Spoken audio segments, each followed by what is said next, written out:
We're under video surveillance and recording. Everybody take note. Phil, eventually we're going to get a highlights reel out of this, right? REMAC highlights off the compilation of the videos. Everything's archived. Okay. All right, any additions, deletions, corrections to the minutes of January 15th?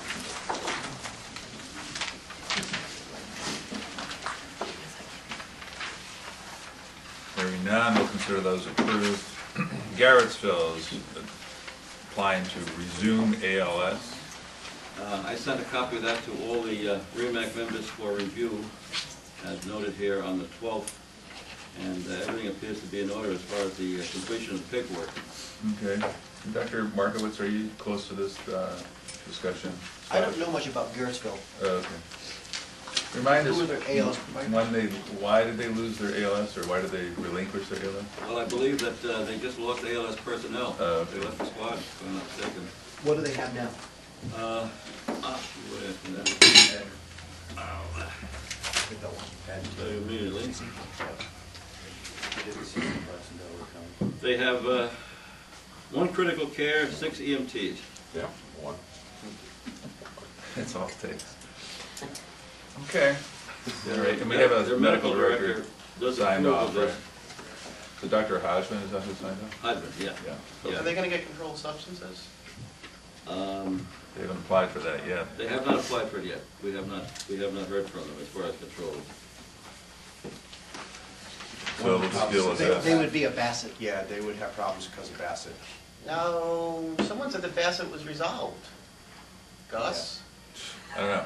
We educated, and I think I gave them John Morrissey's name to reach out to, and then the state also sort of postponed the whole. We have Correct. quite a few applications here. Here's my question though, and I'm not sure how it's worded, and I couldn't find it yesterday when I was looking for it, when I was going through this stuff. I know a different region that's a little more vocal than others has a requirement that if you go to ALS, within 6 months you have to obtain controlled substances. They're under the collaborative protocols. Is that in the protocols or is that a regional mandate? And I'm not sure the answer to that, and I couldn't find it. I think don't it's, know if that's the protocols. you know, it's going to be hard for any region right now to outstrip the state. So the state has said, yeah, we understand the intent of the requirement. Right. However, it's unenforceable at the present time. Oh, I have no, trust me, if it's one less pile of paperwork on my desk. So, you know, to have laws that are unenforceable, I think is, so I think we'll just deal with Garrettsville for what we see in front of us, and we can answer other questions as they surface. That's all right. I don't really have an answer for, you know, can a region say thou shalt? Yes. Can the region enforce? I don't Yes. think Yes, so. it is Yes. enforceable at the regional level. Okay. Well, do we want New York City, for example, to pick on something outside the collaborative protocols, has had narcotics as a mandate since the 80s. I think it's going to be interesting, right? I mean, we have the legal arm of the Department of Health saying they will not, cannot enforce. That it's not a regulation. So how could our region do that? I'm not sure. Because that's where the regulation sits. The regions are tasked with organizing ALS care. Yeah, but we don't write regulation. I don't know. You know, we had a room full of lawyers the last time we discussed this at the CMAC. So They also said each agency's medical director could insist, could require it. They said that, and the lawyers acknowledged that that was doable. Well, that also implies that the medical director could not require it. Correct. And like I said, I'm just putting it out there for what it's worth. Yeah, I don't have any intent to enforce it without clear guidance from the Department of Health. But anyway, so this is Garrettsville basically saying we have 1 critical care, we'd like to be ALS, is that okay? I believe they have somebody in training currently, if I'm not mistaken, Gus, who's not certified yet. No, they don't? Okay, I'm thinking of another squad then. That's Cherry Ah, okay. That's Cherry Hill. Sorry, yeah. And Garrettsville just has the one provider that's 10 months. Okay. All right. All those in favor? Say aye. Aye. Aye. Any nays? Any abstentions? Good. The Garrettsville pass. Sydney. I have a request for approval of Thomas M. Cruz as the new medical director for Sydney. The application was filled out correctly, and they just await the REMAC consent. All right, so let's take it one at a time. Dr. Cruz for Service Medical Director. All those in favor, say aye. Aye. Any opposed? Thomas M. Cruz. All right, and then with that, they resume ALS services. This is also a resumption of ALS. This is a resumption of ALS. Jason Gray from Sydney is sitting right next to you there, Gus, between yourself and Dan. And I advised him that there probably would be some questions from the REMAC physicians about this application to resume ALS service, because currently Sydney Squad has 2 ambulance vehicles and 2 members. 2 members. One paramedic and 1 EMT. And I checked my records yesterday. I told Jason on the phone yesterday that I thought Sydney had filed 13 PCRs for all of 2014. I was mistaken. Turns out that Sydney has not filed any PCRs with the regional office for the last 2 years. So this is a reorganization. In all fairness, this is not on Jason's watch or the other gentleman who's working with him. This is a total reorganization, but they are literally starting from the ground up. Jason, you want to add any detail? I'd love to. The Sydney Emergency Squad used to be quite an active organization for anyone that's from that area. They had some issues along the way, lost ALS members, and subsequently lost many of their BLS members. The only EMT that was left ended up being the agency's captain, and was quite unprepared to take on that task. Sydney has reached out with a plan to begin billing for services, hire staff, and resume the service that it once was, and that it could possibly be in the future.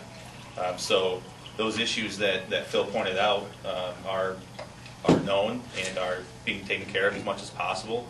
I've been sitting in the Delaware County's EMS Advisory Board.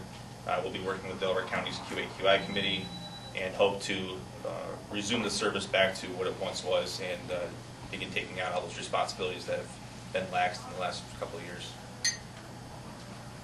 And what is your title with the Chief. Okay. So are you also the captain? Or? You're the Correct. chief? No, the EMS chief. So the EMS independent agency. It turns out, Gus, just for clarification, it seems that Sydney is not a fire department related service, even though for many years they acted like they were, but legally they are a standalone, not-for-profit corporation. Okay. Is Delaware this going to County. be Sydney Volunteer Ambulance Corps now? It's still called Sydney Emergency Squad for the time being until there's an official name change, but then it'll be Sydney EMS eventually. Is Delaware County here? I'm here. Ah, good. So you're fully aware, and those guys are sort of coming up. Yep, I've talked to the people on their board of directors. I've talked to Jason several times. They have a plan all together. They've got a direction in which they need to go, and in order to go in that direction, they need this approval for ALS. So in order to get the wheels spinning, this is just one of the stepping stones, and it's obviously needed there. If they were only able to crew for 13 calls in all of 2014. So this is the beginning. This is the beginning of them being able to sustain themselves and not taxing the volunteer agency that's been coming over the hill and helping them, who also only has one ALS provider. Jason, can I just ask, are you the one that sent all those emails? I Is this your sent, person? sort of. Okay, all right, I'm sorry, all right. I sent one email that seems to have been forwarded a million times, and Okay. resulted in a phone call from Joe to myself. Be careful All right. driving home. So we have we have the county on board in terms of where we're going with this. So any? I just wanted to be sure he was on the same page as everything else. So all those in favor What I- of Sydney resuming ALS? I'm sorry, could I ask a quick question to Jason, if Sure. I may? Realistically, what do you feel your hopes of recruiting some more volunteer personnel in addition to paid personnel? What are they? I think they're strong. I know that there are 2 volunteers at Sydney now that are non-EMTs, but they tested this evening. Oh. Okay. So there is some prospects out there of recruiting, and I know that we've also received 2 applications recently of non-certified personnel that are interested in becoming certified. So again, I think it's one of those things where you have to have the agency and the structure set up in order to attract personnel, and without that agency and infrastructure set up, then it's difficult to attract new members. But once it's established, I have strong hopes. It's a new beginning, I admire you for that, I do. Dr. Cruz, is he Dr. Cruz from the Norwich area? Correct. He's the ER director at Tri-Town Regional Hospital in Charlotte.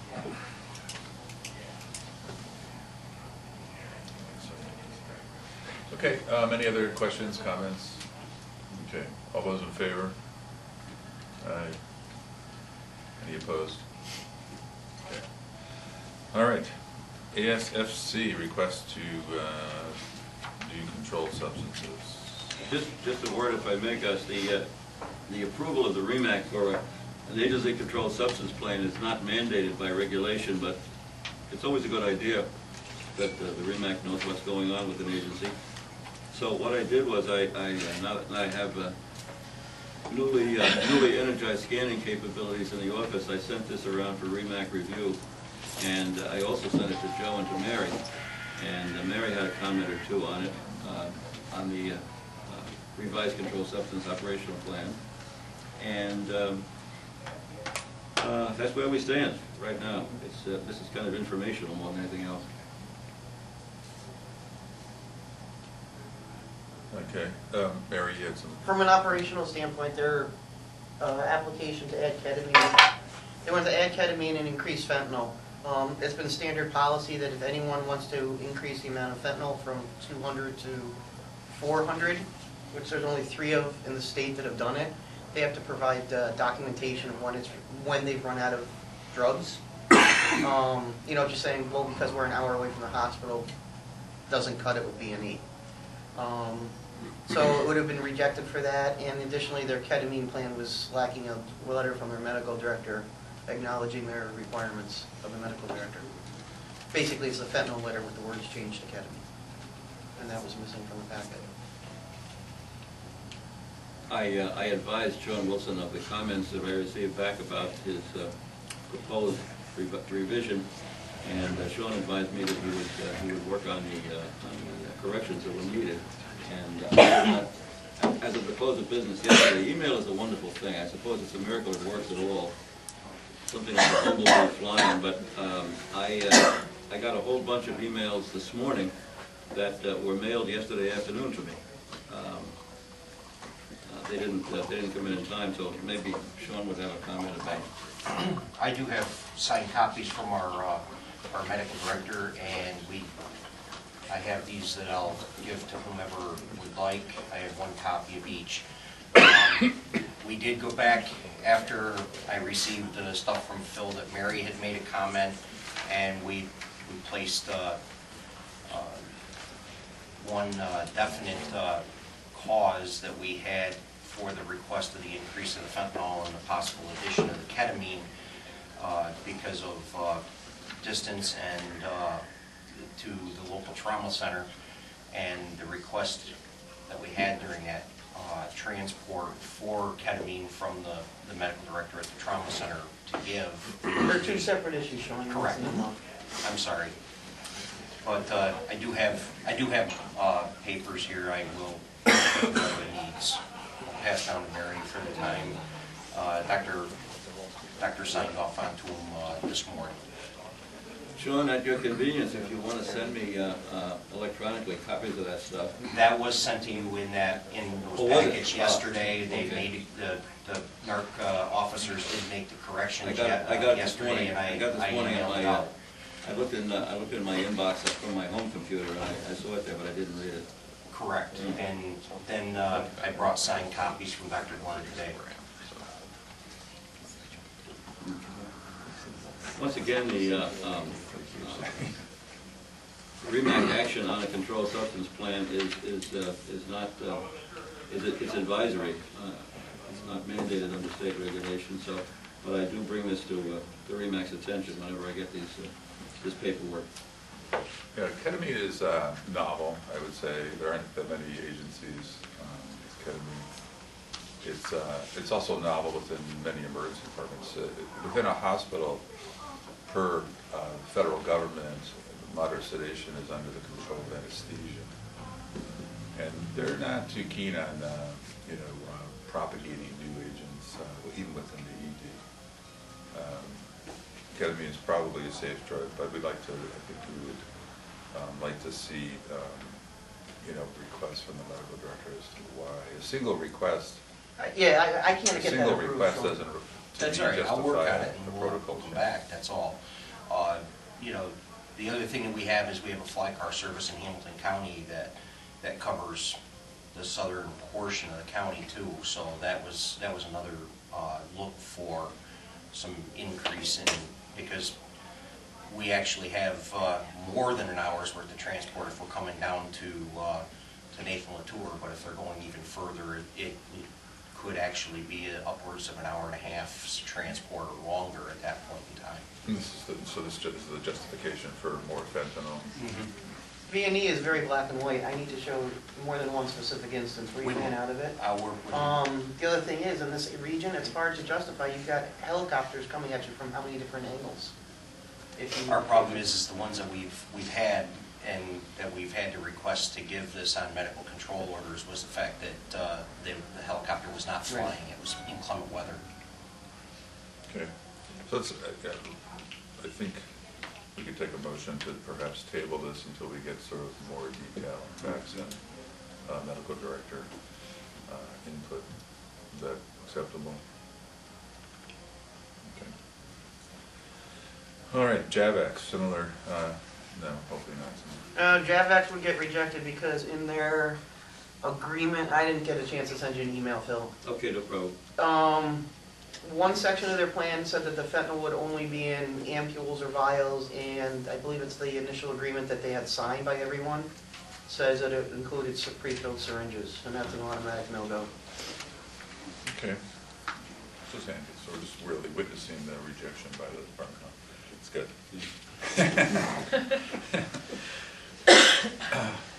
Richmondville.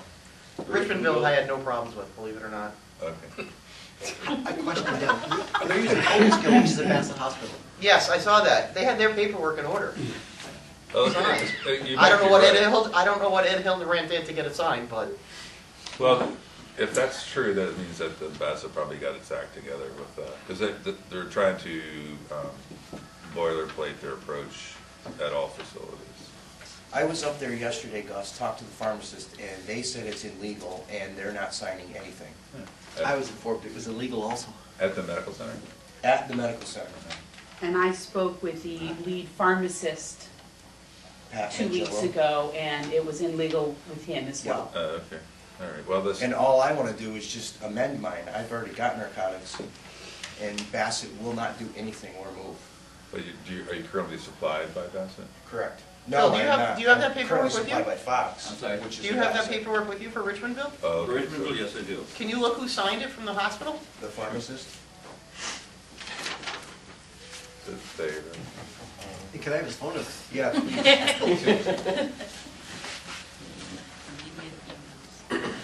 Fingers 1 out of 3 that I said was okay, you guys jump all over.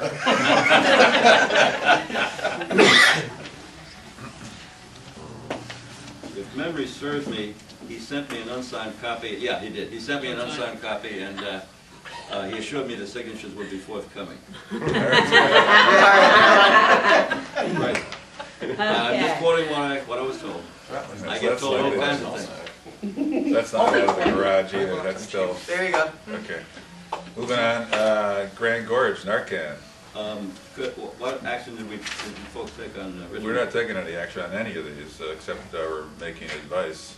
Okay. So we said, for ASFC, it sounded like ketamine was a little bit outside the box, and The increase for is going to fentanyl was- reject the fentanyl upgrade, so that's got to be revised. JAVAC has to revise theirs for, I think, the criteria for this is pretty explicit in the application.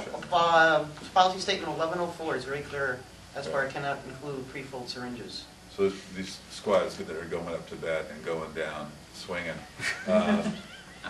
they just need to read the Correct. detail about it. Okay. All right. So Richmondville, we obviously it's not our prerogative to approve anything. This is the B&E contract. But they Right, but probably- until I get original copies in the office, I can't act on it. No, I know. That's what I'm just With signatures. reinforcing that. You haven't gotten anything further from Richmondville, I take it, Mary, no? No. Nothing by way, okay. Okay, Grand Gorge wants Grand Gorge has Narcan. requested that they be allowed to start using VLS intranasal Narcan. Their medical director has co-signed the request. Okay, and same thing for Hartwick and Sharon Springs. Right. Do we bolus all three of those? In each case, the medical director has approved. Okay. All right. Last I checked, Narcan hasn't killed anybody, so unless you wake the addict up in the back of the ambulance and then he takes a swing at you. It's interesting that the dose of Narcan is about 5 times the cost of a dose of heroin. Yeah. Interesting. Sean Wilson, the next item, Gus, Sean Wilson had asked me about discussing the use of propofol, and I did not receive anything in writing from him, but since he's here, I'm sure he can fill us in. Yeah, I'll just give you a little background on propofol. Propofol, ketamine would be easy compared to propofol. That's Michael Jackson? Oh. Ever since Michael Jackson, actually, it got a lot harder.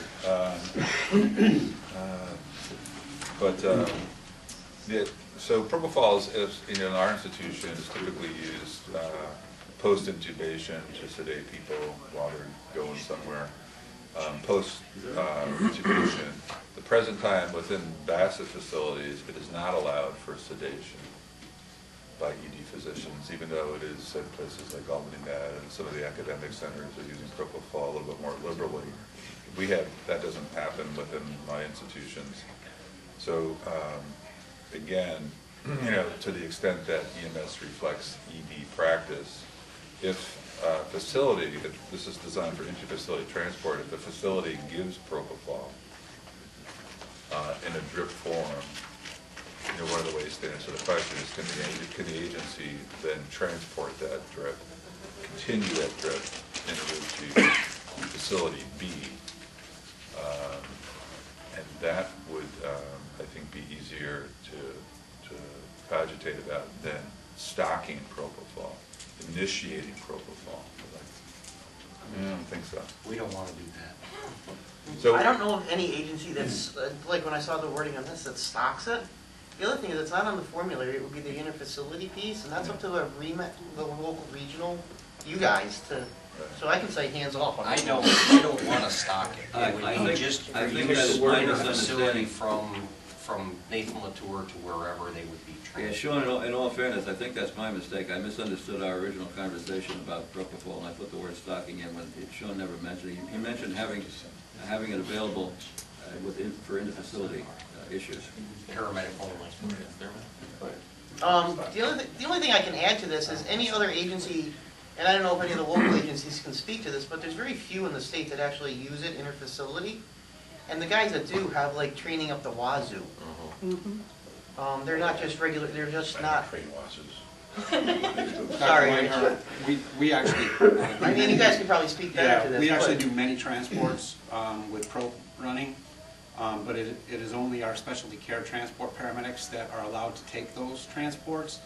And I would say 99.9% of the time it's because the patient's intubated and there are 2 airway medics in the back with the patient during transport. So there are several fail-safes in place for a patient being transported on rope with us. That's our agency policy. yeah, I think that's safe. And that's pretty much what I've seen across the state, is it's 2 RSI, whether or not you believe in RSI or not, but 2 specialty airway trained, 2 paramedics, and or some other agencies will make a nurse go from the hospital with them. Right. Because of the liability with it. That would be fail-safe for any agency, right? If you didn't have specialty care medics who have been trained, and the patient had already had it on board, the facility could send a nurse to go with the patient. Do you guys have a specialty care team? We're in the process of training, so. My gut feeling is don't even look at this until you're fully trained, staffed, and for what it's worth. Okay. All right, anybody else wants to get shot down while we're, I'm on a roll here, man. I like it. any other business?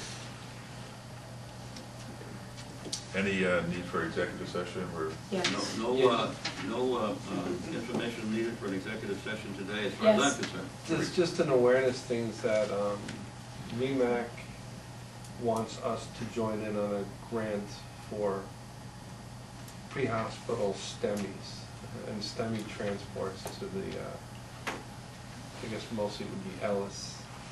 There's a time, there's a grant available, so I told them that we're definitely interested.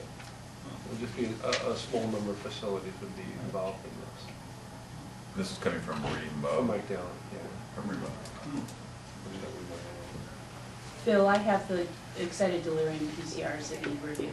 Oh, okay. I had asked you to add that to the, You probably did, and we had such a flurry of paperwork and so forth that it evaded my understanding. So, this is a good opportunity to sort of resurrect the idea of the PI review committee. Because we were, in the past, sort of, we had no mechanism other than an executive session to review specific PCR concerns. And we floated the idea of a review committee that would get off the ground and review such cases, rather than do it, de novo in an executive session. So if there are concerning PCRs, I think now would be the time to formulate the PI committee, refer those PCRs to the non-conflicting reviewers, and then we could have an executive session after we get that input. So a process, basically, because in the past we've dealt with issues that surface, but we haven't really had the opportunity to review it in advance, look at all the paperwork, look at all the PCRs, et cetera. The way it would happen within a hospital, it would be, you pull the chart, you talk to the people, et cetera. So we need that function. We need a PI review committee. And there was some suggestion, we floated some bylaws before. I think, Howard, you seem to be sticking in my brain as the person who had at least big boss and nobody signaled me. Who had at least a draft. Did it come from Remo? It was basically on Remo's. I didn't send you anything. I had originally thought that this would be a good way to go to review stuff, but then I stepped aside. But Remo has a similar process, right? In writing. Okay. All right. So do you have actual PCRs? I have PCRs, and the only reason, they're non-concerning. The only reason they are here is because our protocols say that when you use the excited delirium protocol, it goes to the regional QI committee. Right, and that's what Remo has in writing. Not a regional QI committee. Lacking a regional QI committee, we have always brought them to REMAC. Right. So we're just following the written rules. All right, so go ahead. We're here. You're up. I have actually two. Since when do you follow the rules? Third Thursday of every month. Before you proceed, and with all due respect, if this is a recorded session, is this a HIPAA Inappropriate violation? place to discuss. I guess if you don't mention patient names, it's okay. If it's there's an gonna be any- identifying fact, If there's going to be any quality concerns, Should this be recorded? yeah, we could do that. Just turn the recorder off, that's fine. We can go into QI mode, which means it's confidential, and use the whole group to, I think it might be, do you think this would be instructive for the whole group? I don't know. I mean, we certainly